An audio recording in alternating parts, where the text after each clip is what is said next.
सास की पुरानी, बहू की नई रसोई। अरे वाह, खुशबू तो बड़ी मस्त आ रही है इस मसाला बिरयानी से। आज तो पूरब मेरे हाथों की बिरयानी खाकर मेरा दीवाना हो जाएगा। यही फायदा है रसोई में सारी सहूलियत मौजूद होने का, तब जाकर खाना टेस्टी बनता है। जल्दी से मिक्सी में चटनी भी पीस लेती हूँ। स्वाति मिक्सी का बटन दबाकर चटनी पीसना चालू करती है, मगर उसकी एक आंख खिड़की के बाहर टिकी होती है जहां उसकी सास सिलबट्टे में चटनी पीस रही थी। हाय मेरी सासू माँ, इतनी देर से सिलबट्टे को घिस रही हैं।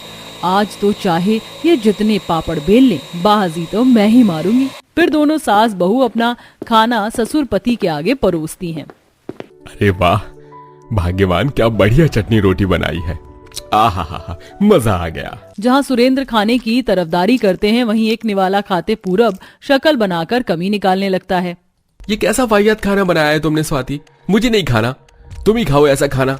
ऐसा खाना खाकर अच्छा खासा बीमार पड़ जाए इंसान। कोई बात नहीं बेटा, इस तरह बहू पर गुस्सा मत कर, ये ले चटनी रोटी खा ले। पूरब खुशी से अपनी माँ का खाना खाने लगता है। स्वाति हाइपर होकर बोलती है, अब तो आप खुश हो ना सासू माँ? हमेशा की तरह आपके खाने की तरफदारी हो गई। मैंने इतनी मेहनत से 2 घंटे लगाकर बिरयानी बनाई, पूरब ने एक चम्मच भी नहीं चखी। मेरी सारी मेहनत पर पानी फिर गया। आज मुझे अपने फैसले पर रोना आ रहा है, लेकिन अब पछताए होत क्या जब चिड़िया चुग गई खेत। आखिर स्वाति अपने किस फैसले पर इस कदर पछता रही थी? क्या है उसकी गलती? ये तो कहानी के पिछले पार्ट को देखकर ही पता चलेगा। तो चलिए चलते हैं। हेलो माय यूट्यूब फॉलोअर्स, तो आप सब देख रहे हैं किचन क्वीन स्वाति की रसोई में, और आज हम बनाना सीखेंगे कढ़ाई पनीर। तो चलिए शुरू करते हैं। सबसे पहले हम पनीर को पीसेस में काटेंगे और इसे डीप फ्राई करेंगे, और तब मसाला तैयार करेंगे। और ये रहा मेरा इलेक्ट्रॉनिक मिक्सी। ये है मॉडर्न जमाने की स्वाति, जिसे यूं तो खाना बनाने का बहुत शौक है, मगर खाना बनाते वक्त उसे किसी का भी इंटरफेयर करना बर्दाश्त नहीं होता।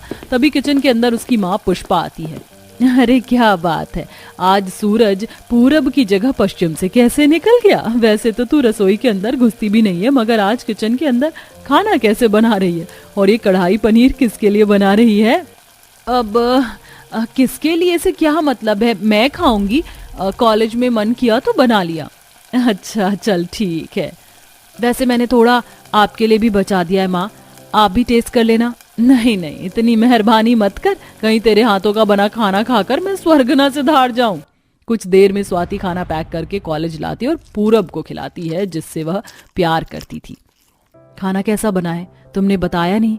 वैसे तुम नहीं भी कहोगे तो मुझे पता है, मैंने बहुत अच्छा कढ़ाई पनीर बनाया है ना? सच में तुमने इतना अच्छा कढ़ाई पनीर बनाया है कि मेरा मन कर रहा है इसे खाकर किसी कुएं में कूद कर मर जाऊं। हाँ अच्छा बना है, इनफैक्ट बहुत अच्छा है। वैसे तुमने अपनी मम्मी से मेरी बात की? अभी तक तो नहीं, आज कर लूंगा। तो फिर जल्दी से आकर मेरा हाथ मांग लो, शादी के बाद मैं तुम्हें डेली टिफिन बनाकर दूंगी। दोनों अपने अपने परिवार में एक दूसरे के बारे में बताते हैं। दोनों परिवार वाले आपस में खुशी से उनकी शादी फिक्स कर देते हैं।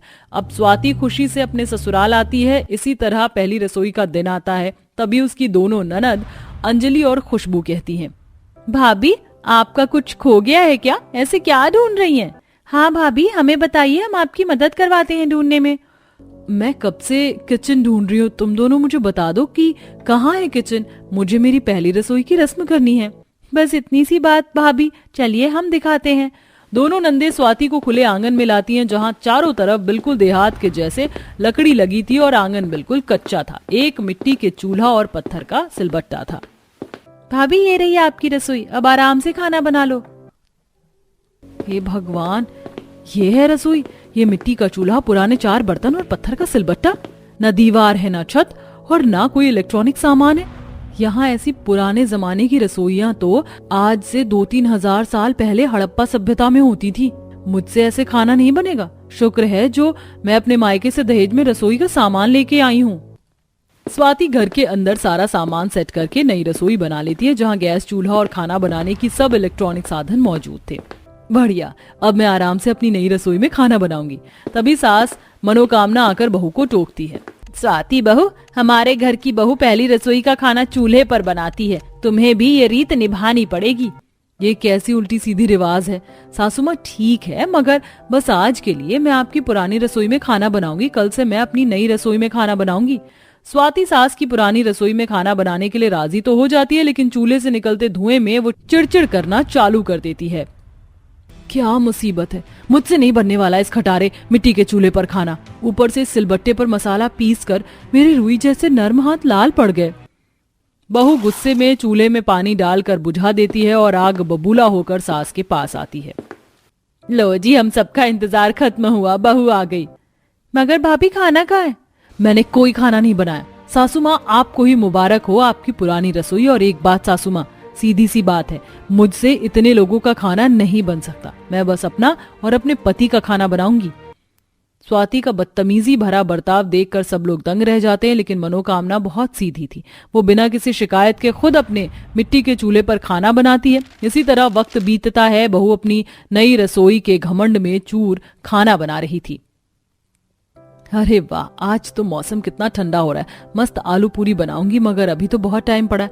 आराम से 7-8 बजे बनाऊंगी। ऐसा सोचकर स्वाति पलंग पर पड़ी पड़ी फोन चलाने लगती है।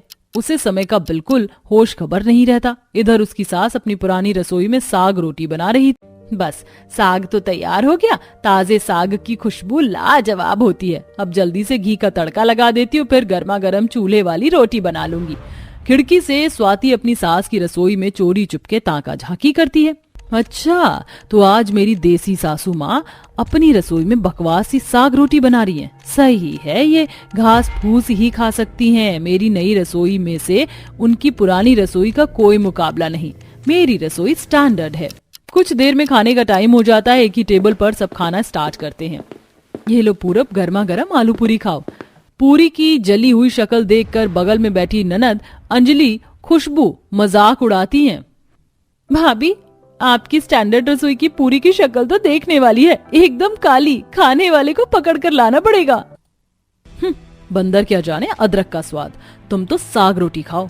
जैसे ही पूरब एक निवाला खाता है तो खाना उगल देता है। अरे ये तुमने खाना बनाया है कि एहसान किया है? इसे खाकर अच्छे खासे बंदे को बुखार लग जाए। मुझको नहीं खाना, मैं माँ की साग रोटी खाऊंगा। पति को सास की रसोई में से खाना देखकर स्वाति शक्ल बनाकर किचन में आकर खाना टेस्ट करती है। सब्जी में नमक ही नमक था। इसी तरह बहू जो भी खाना बनाती अब वह बिगड़ जाता। वहीं सास की पुरानी रसोई का खाना सब चटकारे लेकर खाते। अब देखना ये था कि बहू लास्ट में क्या करेगी। अब तो बस बहुत हो गया। अब तो मैंने अपनी सास की तरह खाना नहीं बनाया तो मैं भी स्वाति नहीं। अगले दिन स्वाति खिड़की से झांकते हुए अपनी सास की नकल करते हुए खाना बनाती है, लेकिन सास आंगन में उगाए ताजा सब्जी और खुद से सिलबट्टे पर मसाला पीस कर डालती थी, इसलिए सब्जी स्वादिष्ट बनी थी। आज तो मैंने सासू माँ की रसोई की तकनीक और तौर तरीके से खाना बनाया है। देखती हूँ आज पूरब कैसे मेरी तारीफ नहीं करता है। दोनों सास बहू अपनी रसोई का खाना परोसती हैं, लेकिन हर बार की तरह इस बार भी बहू को मुंह की खानी पड़ती है। ये क्या खाना बनाया है स्वाति? किसी में नमक कम है, किसी में तेज मिर्च है। मैंने तुम्हें कितनी बार मना किया है कि खाने में एक्सपेरिमेंट करना बंद करो। माँ सुधर क्यों नहीं जाती? तुम्हारी माँ से खाना बनाना क्यों नहीं सीख लेती तुम? इस बार पूरब की बातें सुनकर स्वाति रो पड़ती है। एक तो मैंने इतनी मेहनत से तुम्हारे लिए खाना बनाया, तुम फिर भी मुझे डांट रहे हो। मैंने आज सासू माँ की रसोई में ही सारे ट्रिक फॉलो किए थे, फिर भी मैं उनकी तरह टेस्टी खाना नहीं बना पाई। बाजी, मुझे समझ आ गया है, नकल करने के लिए भी अकल की जरूरत पड़ती है। मैं अलग अलग रसोई करके बिल्कुल भी खुश नहीं हूँ। क्या हम एक साथ खाना बनाए फिर से? मनोकामना मुस्कुराकर अपनी बहू की तरफ देखकर बोलती है। आखिरकार तुमने सही फैसला ले लिया बहू। कब से मुझे तुम्हारे इस फैसले का इंतजार था। अब हम दोनों एक ही रसोई में खाना बनाएंगे और मैं खुद तुम्हें खाना बनाना सिखाऊंगी। लेकिन बहू, रसोई नई हो या पुरानी उससे फर्क नहीं पड़ता। गृहिणी के हाथों में कितना स्वाद है और उसका हाथ खाना बनाने के मामले में कितना नपातुला है, ये जरूरी है। तभी खाना अच्छा बनता है। और आज इतनी इलेक्ट्रॉनिक चीज आ गई है, लेकिन जो स्वाद ओखली सिलबट्टे में कुटे मसाले में है वो मिक्सी में नहीं है। पहले के लोग चूल्हे की रोटियां खाकर ही इतने ताकतवर होते थे, समझी ना? जी माँ जी, मैं समझ गई। आखिर में स्वाति अपनी सास से खाना बनाना सीख लेती है। अब दोनों सास बहू हंसी खुशी से साथ मिलजुल कर खाना बनाती हैं। आखिरकार हम यहाँ पर आ गए। अब हमारी भी गरीबी खत्म हो जाएगी। अरे तुम लोग आके ये लो 1 रुपए, और जो लेना है वो लो। चलो समोसा जलेबी खाते हैं। मम्मी, आप मामा मामी को पैसे दे रहे हो, मुझे भी पैसे दो ना। मुझे 1 रुपए का ना केक लेना है, मैं केक खाऊंगा। अरे ममता दीदी, आपका बेटा क्या बोल रहा है? भला 1 रुपए में केक आता है क्या? हमारे शहर में तो 50 रुपए खर्च हो जाते हैं। यही तो हमारे गांव की खासियत है कि यहाँ 1 रुपए में सब कुछ आता है। ये देखो, हमारा तो घर भी पूरे 1 रुपए से बना है। क्या सच में? आखिर ये सब आपस में क्या बात कर रहे थे? क्या सच में 1 रुपए में आज के जमाने में कुछ आता है? और ये कैसा गांव था जो समुद्र पार करके किसी बीच के तैरते हुए हिस्से पर 1 रुपए वाला गांव बसा था? क्या सच में ऐसा हुआ था? ये जानने के लिए हम कहानी में कुछ समय पीछे चलते हैं, जहां जौनपुर गांव में मामूली गरीब लोग रह रहे थे, तो वहीं एक अमीर सेठ भी था जो काफी महंगा सामान बेचता था। अरे लाला जी, 1 किलो चावल कैसे दिए हैं? 1 किलो चावल 40 रुपए किलो है। क्या लाला जी, आप कैसी बातें कर रहे हैं? बहुत महंगे चावल बता रहे हैं। कुछ दिन पहले तो आपने 20 रुपए किलो दिए थे, अचानक से 20 रुपए बढ़ा दिए। अरे भाई, महंगाई का जमाना है। जब महंगाई बढ़ रही है तो राशन का रेट भी तो बढ़ेगा ना। अब क्या मैं तुम्हें 20 दिन पहले के दाम पर 20 दिन बाद भी दूं? ऐसी तो कर ली मैंने दुकानदारी। अच्छा, तो टूटे चावल दे दो। वो भी 30 रुपए किलो है। क्या? आपने तो हद कर दी लाला जी, गरीबों को लूटना चाहते हो। अच्छा, तो उधार ही दे दो। पहले पैसा फिर सामान, आज उधार कल बीमार। तुम लोगों का यही तमाशा है। भागो यहाँ से। मजबूरन निमकी को उल्टे पांव वहां से किसी दूसरी दुकान पर जाना पड़ता है, जहां से वो थोड़ा बहुत खाने का सामान लेते हैं और अपने घर परिवार को खिला देते हैं। बहू, बहुत देर कर दी तूने खाना बनाने में। कहाँ चली गई थी तू? राशन लेने? नहीं माँ जी, थोड़ा दूर जाना पड़ा। ये यहाँ का जो लाला है ना, सामान तो बहुत महंगे दाम में देने लग गया है। किसी न किसी दिन तो भगवान इसकी अकल ठिकाने लगाएंगे। मम्मी यार, खिचड़ी दो ना, भूख लगी है। ले बेटा। अच्छा, मैंने खा लिया है, अब मैं निकलता हूँ। ये कहकर रमेश अपने जूते की फैक्ट्री में काम करने चला जाता है। दिन गुजरते हैं, सब कुछ ठीक था, लेकिन अचानक से गांव में कुछ लोग झट से मर जाते हैं। गांव वालों को कुछ पता नहीं चलता, तो पास के वैद्य और डॉक्टर जांच करने पर पता लगाते हैं कि गांव में पीला बुखार नाम की एक महामारी फैल गई है, जिससे बचना बहुत मुश्किल है। यहाँ पर बहुत खतरनाक मच्छर पैदा हो गए हैं। इस जगह को जितनी जल्दी खाली कर दिया जाए उतना अच्छा है, वरना ये गांव शमशान में बदल जाएगा। माफ करना दादी, मैं आपके बेटे को नहीं बचा पाऊंगा। डॉक्टर साहब, यहाँ से मत जाइए, मेरे बेटे को ठीक कर दीजिए। उसके अलावा मेरा इस दुनिया में कोई नहीं है। दादी, संभालो खुद को। और तभी बुढ़िया की आंखों के आगे उसका बेटा अपना दम तोड़ देता है। ऐसे ही गांव के अन्य घरों में भी यही मातम छाया था। लोग जल्दी जल्दी महामारी में आकर मरे जा रहे थे। तभी सब लोग गांव छोड़ने का फैसला करते हैं और अपने घर से थोड़ा बहुत जरूरी सामान लेकर निमकी बुढ़िया के कहने पर समुद्र किनारे आ जाते हैं। बेटा, हम यहाँ तो आ गए, लेकिन अब करे क्या? समझ तो मुझे भी नहीं आ रहा है। तभी निमकी को वहां से एक दूर टापू दिखाई देता है, जिस पर जाने का वो फैसला करती है। अम्मा, मुझे समझ आ गया, हम सबको कहाँ जाना है। वो देखिए, समुद्र के बीचों बीच एक ऐसी जगह तैर रही है जहाँ हम सब बच सकते हैं। चलिए जल्दी से गांव वालों, आप नाव बनाना शुरू कर दीजिए, क्योंकि हमें इसी में सवार होकर जाना है और अंधेरा होने से पहले पहुंचना है, ताकि कोई मुसीबत हो तो वापस आ सके। तुमने बिल्कुल ठीक बोला निमकी, हम सब भी तुम्हारे साथ जुट जाते हैं। गांव के सभी लोग जैसे तैसे नाव बनाकर समुद्र की लहरों के आने के बावजूद भी पार करके उस टापू पर पहुंचते हैं, जहां बहुत खाली और बड़ी जगह होती है। अरे वाह, ये जगह तो बहुत बड़ी है। यहाँ तो कोई दुकान वाला भी नहीं है। यहाँ तो सामान और महंगा बेचूंगा, क्योंकि महामारी में ये लोग अपना सामान तो लेकर नहीं आए हैं, खाने पीने का। अच्छा है, मैं अपनी नाव बनाकर यहाँ गया। निमकी, शुक्रिया तुम्हारा। आज तुम्हारे कारण हम सब उस महामारी से बचकर इस साफ सुथरी जगह पर आ गए। अब यहाँ हम अपने नए गांव का निर्माण कर सकते हैं। हाँ सुशीला भाभी, आपने बिल्कुल ठीक बोला। जैसे हमने अपनी नाव बनाई थी वैसे ही घर भी बना लेते हैं। और फिर लोग अपने मुताबिक कोई लकड़ी का तो कोई छोटा सा टेंट बनाकर घर बनाकर रहने लगता है। लेकिन अब वहां पर धीरे धीरे खाने पीने की समस्या होने लगती है, क्योंकि सब लोग अपने खाने पीने का राशन खत्म कर चुके थे। किसी के पास ना रोजगार की व्यवस्था थी और ना ही खाने पीने की। ऐसे में घमंडी लाला की दुकान पर पहुंचते हैं। अरे ओ लाला, तुझे पता है गांव में कितनी महामारी हुई है कि भुखमरी भी फैली हुई है। अब इन सबको पैसों में क्या बेच रहा है? लोगों की मदद कर, उनको फ्री में राशन मिला। अच्छा बुढ़िया माई, मुझे क्या पागल कुत्ते ने काटा है जो मैं अपने लाखों का सामान फ्री में खिला दूं इन गरीब भूखे नंगों को? नहीं नहीं, इसका तो पैसा लगेगा।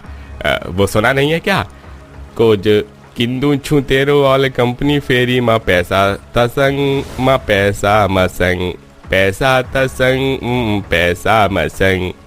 बड़ा बेशरम है, आज हमारा दिन है कल तेरा होगा। अरे तुम लोग पहले अपने खाने का इंतजाम करो, फिर मेरी बात करना। गांव के कुछ लोग होते हैं जो लाला से पैसे न होने के बाद भी अपने सोने या कीमती चीज गिरवी रखकर उससे खाने की चीज ले लेते हैं। लेकिन वहीं निमकी की बेटी भूख से तड़प रही थी। माँ, पेट में दर्द हो रहा है, भूख लग रही है। आप खाना क्यों नहीं दे रही हो? कल शाम को भी कुछ नहीं खाया था। पापा, दादी, आप तो कुछ खाने को दे दो। माँ, मैं बहुत बुरा बाप हूँ जो अपनी बेटी की भूख भी नहीं खत्म कर पा रहा हूँ। कहाँ से खाने का जुगाड़ करूँ? जेब में फूटी कौड़ी नहीं है। नहीं, आप नहीं, मैं बहुत बुरी माँ हूँ। अपनी बेटी के लिए कुछ नहीं कर पा रही हूँ। मैं जाकर लाला से बात करती हूँ। निमकी रोते हुए उस घमंडी लाला के पास जाती है जहाँ और भी औरतें उससे राशन मांग रही होती हैं। अरे खाने पीने का सामान चाहिए तो पैसे देने होंगे। अरे तुम कितने दुष्ट इंसान हो, तुम्हें अपने गांव वालों की भूख नहीं दिखाई दे रही? उस गांव में तो ऐसा ही कर रहे थे, यहाँ भी ऐसे कर रहे हो। भूलो मत, निमकी की ही बदौलत हम सब यहाँ सुरक्षित जगह पर आए हैं। लाला, हम सब के बच्चे भूख से भी लग रहे हैं, थोड़ा रहम करके अनाज दे दो। मैं तुम्हारे आगे हाथ जोड़ रही हूँ। देखो, इस तैरते हुए समुद्र पर सिर्फ एक तुम्हारी ही दुकान है। हम पर नहीं, बच्चों पर रहम करो। महामारी से तो मर ही रहे थे, अब से भी मरना पड़ेगा। मेरे पास तुम जैसे गरीब लोगों पर रहम करने के लिए कुछ भी नहीं है। हाँ, पर भीख में 1 रुपया जरूर दूंगा, क्योंकि तुम्हारी औकात इसी की है। ये पकड़ो और निकलो। लाला, तू बहुत निर्दयी है। निमकी बहुत रोती है और उस 1 रुपए के सिक्के को उठा लेती है। बाकी औरतें उसे संभालती हैं। उन सभी औरतों के आंसू उस धरती में चले जाते हैं। तभी धरती माता प्रकट होती हैं। पुत्रियों, तुम सब रोना बंद करो। तुम्हारे ये अश्रु मुझे बुला ली कि मेरी संतान कितनी भूख से विलाप कर रही है। इस 1 रुपए के सिक्के को कमजोर मत समझो। इस गांव को वरदान देती हूँ कि अब से 1 रुपए में ये कुछ भी खरीदारी कर सकते हैं और यहाँ कभी किसी चीज की कमी नहीं होगी। यहाँ के घर और पेड़ पौधे भी अब 1 रुपए के होंगे, जिनका तोड़कर तुम सामान ले पाओगे। और लाला, यहाँ के सब लोग तुमसे ही सामान खरीदेंगे। अगर तुमने इन्हें सामान नहीं दिया तो तुम्हारी दुकान खाक में बदल जाएगी। मेरे वरदान से तुम्हारी दुकान में भी अब अनंत भंडार है। माता क्षमा करें, आप अपना प्रकोप मुझ पर मत करना। माता, मैं इन सबको 1 रुपए में सामान जरूर दूंगा। तभी धरती माता के जादू से 1 रुपए का सिक्का भी जादू हो जाता है और पूरा समुद्र पर तैरता हुआ गांव भी 1 रुपए के घर, पेड़ पौधे, हर चीज में बदल जाता है। अब गांव वाले 1 रुपए में लालची लाला से दाल, चावल, आटा, चीनी, दूध सब खरीद लेते हैं और खूब पेट भरकर खाना खाते हैं। अरे वाह, कितने दिन बाद हम पेट भरकर खाना खा रहे हैं। ये सब सिर्फ 1 रुपए का सामान खरीदने की वजह से हुआ है। हाँ पापा, माँ ने बताया अब हमारा गांव 1 रुपए का जादू गांव हो गया है। तभी तो हमारा घर भी 1 रुपए के सिक्के की तरह है। मम्मी, मैं इसमें से पैसे ले लूं? नहीं नहीं चिंकी, यहाँ से नहीं, 1 रुपए के पेड़ से तो 1 रुपए के सिक्के लेना। चल, हम दोनों बाजार कुछ लेने चलते हैं। अब गांव के लोग भी 1 रुपया में व्यवसाय करने लगते हैं। कोई 1 रुपए में गोलगप्पे बेचता है तो कोई 1 रुपए में जलेबी, कचौड़ी, समोसे, और सब लोग पैसे के पेड़ से पैसे तोड़कर सामान खरीदते हैं। बच्चे इधर उधर खेलते हैं। वहीं ममता के भैया भाभी गरीबों के कारण नाव से उनके तैरते हुए 1 रुपए के जादुई गांव में आ जाते हैं। अरे वाह, यहाँ रहने से तो हमारी आर्थिक समस्या ही खत्म हो गई। बहुत अच्छा गांव है ममता तुम्हारा। हाँ भैया, ये तो है। अरे भैया, जरा 1 रुपए की समोसे और 1 रुपए की जलेबी भी करना। ये लीजिए।